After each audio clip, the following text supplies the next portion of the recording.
What's going on, Celtics fans? You're watching Celtics Today by Chat Sports. I'm your host, Tyler Smith, and on today's show, we have a new report from an NBA insider on the potential return of Jayson Tatum this season. We'll break that down early on today's show, and then later on, we'll talk about Anfernee Simons. Yes, the former Boston Celtic, now Chicago Bull, talked about being traded by Brad Stevens in his front office and spoke on a potential return to Boston as well, something I personally would be in favor of this offseason. All this and more in just a moment. First, though, make sure you go down below and hit that thumbs up icon. If you love the Boston Celtics, you want to see more content on this channel, hit that like button, man. It help us get more likes than we've ever gotten on a video this month. You guys absolutely lit it up last week during the trade deadline. Can we beat this number today? 544 likes, the most we've gotten this month. Hit that thumbs up icon if you want to break a record here on Celtics Today. All right, so as we know, Jayson Tatum practiced at the Auerbach Center with G Leaguers along with Ugo Gonzalez and Amari Williams and a couple other guys in real 5v5 scrimmages with other professional level players for the first time in a long time. And this was awesome news. He spoke to the media afterwards. It was really, really cool just to see Jayson Tatum back on the Auerbach Center floor playing real hoops. And per Shams Charania and a couple other people who were at that practice, they were saying that Tatum looked great. So it really seems like where we are now in this rehab process, Jayson Tatum is physically there and he's ready to go to be able to play basketball. It's still that mental hurdle, though, that he needs to eclipse. Now, Jake Fisher came in with this report. Is it the most groundbreaking report in the world? No, but he did say that sources say the Celtics' decision to acquire Nikola Vucevic from the Chicago Bulls before the trade deadline in exchange for Anfernee Simons' expiring deal was a clear indicator that Boston believes Tatum will indeed return for a postseason run. And like I said, guys, this isn't some crazy new report. We've been keeping you guys tapped in here with all the latest Jayson Tatum updates, and we're past that point now. Like, we're past the trade deadline. We've already assumed that with this Nikola Vucevic trade, Jayson Tatum is going to come back in some way, shape, or form before the season is over. The question is, though, when? Because at this point, he's physically ready. Like, you don't play 5v5 hoops unless your Achilles is 100% healed. You're not going to go out there with a bum Achilles and severely risk a re-aggravation of the injury or another torn Achilles, for God's sakes, if it's not 100% there. So I think physically we're in a really, really good spot now. It's just that mental hurdle that he's got to come over. But with this practice happening now, and with the media session that he had, and with the official injury update that the Celtics gave, the first one in months, it feels like we're in a really, really close spot to Jayson Tatum coming back and returning. And it's really beneficial that it's coming kind of now at the All-Star break, where he has this 10-day stretch to kind of continue those G League practices, keep getting those guys working with him in the gym. He's going to continue his rehab stint, even though the Celtics aren't playing basketball. Now, also with the way that he has kind of been reactivated and returned to practice in some capacity, the Celtics are now required by league rules to provide weekly written updates on Jayson Tatum's progress. So we're going to continue. We've broken the seal now. Shout out to my guy, John Corrales, on Locked On Celtics for explaining this further last night. The seal is broken now with Jayson Tatum. We're going to continue to get updates here over the next few weeks. And he's also, along with those updates, required to speak with the media each week. And if you guys heard his comments with the media earlier this week, he was really not a fan of the questions that were being asked. And he was kind of dodgy on a lot of stuff. Because, you know, what are they asking?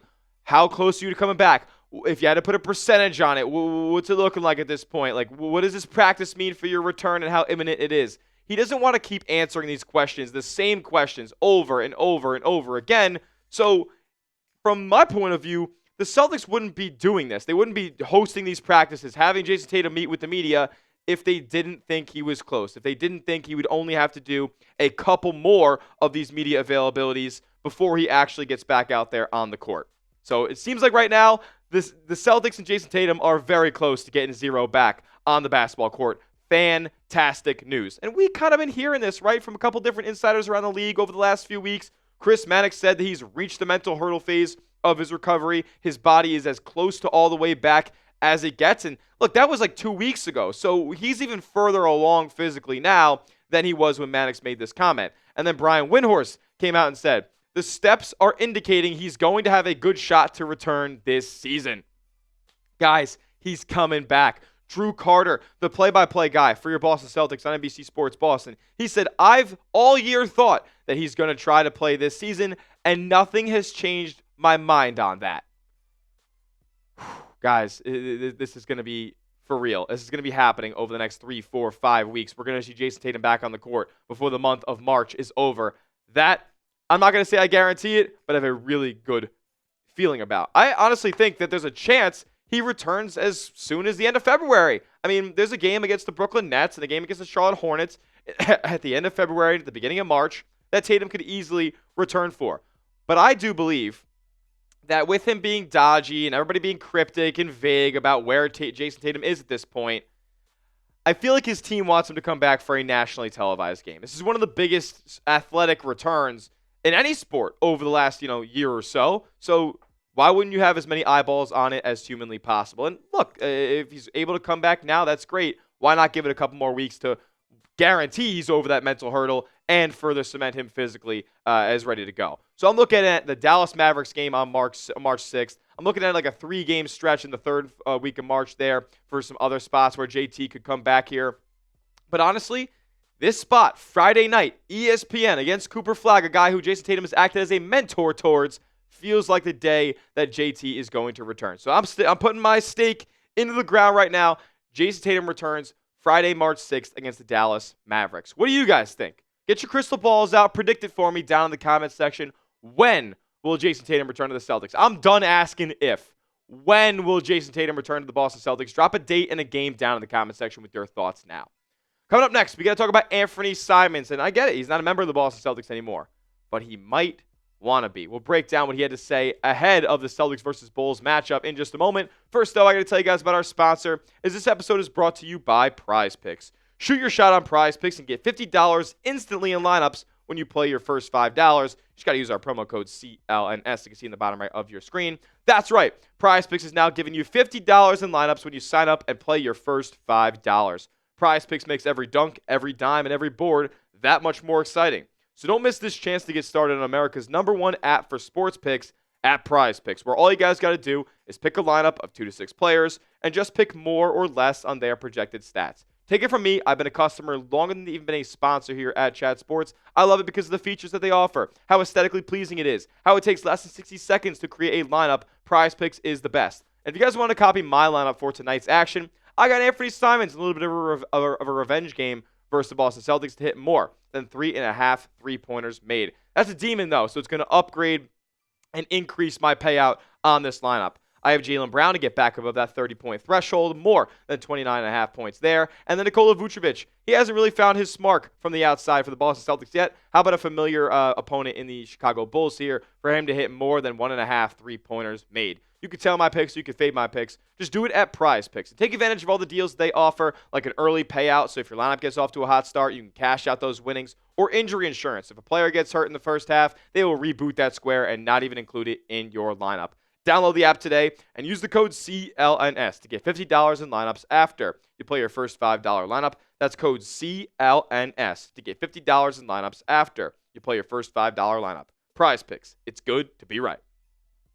Okay, so Anfernee Simons spoke on his trade to the Chicago Bulls, being dealt for Nikola Vucevic, kind of a double trade sort of thing where he was sent for a second-round pick and Vucevic was sent for a second-round pick. But now the Celtics are playing the Chicago Bulls in their last game before the All-Star break on Wednesday. And, of course, Celtics media had the opportunity to speak with Anfernee Simons and just get his perspective on this trade and how it went down and what's to be looking ahead at moving forward. So, Anfernee Simons said, he had high praise for Brad Stevens when speaking to the media. He said, Brad's a great guy. It was a tough conversation for both me and him to kind of accept this departure because Simons had been playing really well, and Brad Stevens had been vocal about how well Simons had been playing for Boston this year. He praised the Celtics winning culture, something he really hasn't been a part of for the vast majority of his NBA career to this point. And he was talking about how awesome it was to just be contributing to winnings.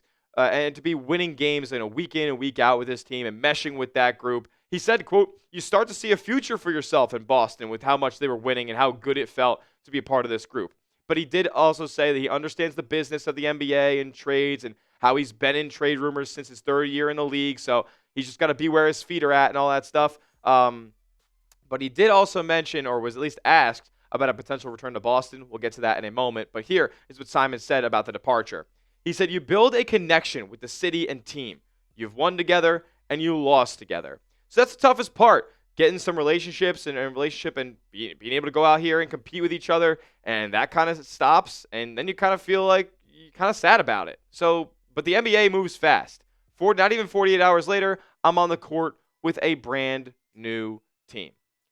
It's unfortunate. I liked Anfernee Simons a lot with what he did with the Boston Celtics this year, and so did his Celtic teammates. We heard Jaylen Brown have high praise for Anfernee Simons, calling him an awesome professional and awesome to work with. Payton Pritchard said that we lost a brother. Baylor Shireman lost his compatriot that he sits next to on the team plane. Luka Garza had high praise for Anfernee Simons too. It was unfortunate to see him go here because he had really started to come along for the Boston Celtics. In the month of January, he was balling, man. 15 points a night, nearly 3 rebounds, 3 assists, but the efficiencies were really what was there. He was on fire from long range, 42% from deep through the 16 games in January. It was awesome to see him kind of keep the Celtics in a couple of games and help will them to a couple of these wins. It's certainly a lost element of this team, that guard off the bench that can go off for 25 points any given night. You lose that aspect now, but you trade Anfernee Simons because there's probably a guy coming back to take a lot of his minutes and the usage that he has with the ball in his hands. Now, one thing I'll note, Anfernee Simons is an unrestricted free agent. That's what the Celtics traded him for. He was an expiring $27 million contract. So he will be on the open market this offseason, and I don't expect him to get a deal that is near the amount that he was making, or at least the amount that he is currently making this year at $27 million. Now, Simons was asked by some Celtics media members about a potential return to Boston, and here is what he said. Potentially, for sure. Obviously, got to finish our season here first and see what happens there, but for sure down the line. Like I said, I enjoyed my time here, built great relationships here, so I see it for sure. I'm all in. I'm bringing Anfernee Simons back to the Boston Celtics. Bradley Stevens, it's time to do your magic. Somehow, some way, trade a guy for a player that you're also looking to bring back this summer, Nikola Vucevic, and then go out there and sign Anfernee Simons too. Now, you're not going to have money to sign him to a $25+ million contract. You're not going to be like, the Brooklyn Nets or the Detroit Pistons last year who had a whole max slot available. They are going to be under the tax, but that means they will have access to the non-taxpayer mid-level exception of about $15 million. Anfernee Simons, for that level of money, that would feed families, including his, because it's $15 million. It's still a lot of money. But for the Celtics and their fans in general, it would be a huge addition back to this team to have somebody who can just go get a bucket off of the bench when you need it. I'm all in favor of bringing Anfernee Simons back to Boston this offseason, of course, for the right price. What do you guys think? Should the Celtics bring back Simons in free agency? What say you? Let me know in the comments section by typing an S for sign or a P for pass, and if Boston should bring back Simons or not in the 2026 NBA off season. As that will do it for today's show. Give me a follow over on Twitter at Tyler J. Smith. 2 H's because the name's common, but I am not. And make sure you subscribe to the channel as well. YouTube.com/Celtics TV for the latest and greatest on your C's all season long. See you guys next time. And as always, let's go C's.